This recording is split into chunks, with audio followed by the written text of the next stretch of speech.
আপনি কাকে বিশ্বাস করবেন, জামাতের আমিরকে নাকি জনাব খলিলকে?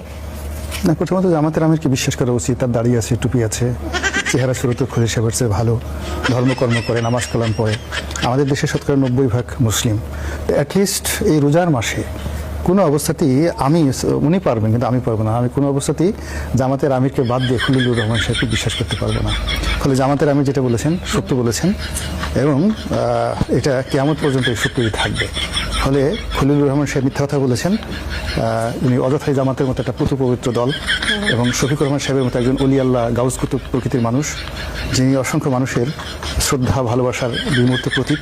তিনি ফু দিলে অনেক মানুষের অন্তরে ঠান্ডা হয়ে যায় এবং তিনি যদি কারোর সঙ্গে মোশাহেফা করেন, হ্যান্ডশেক করেন, কাউকে জড়িয়ে ধরেন, অনেক ছোট ছোট শিশু তাদেরকে চুম্বন করেন, ওখানে একটা রহমত বরকতের মেলা বসে যায়।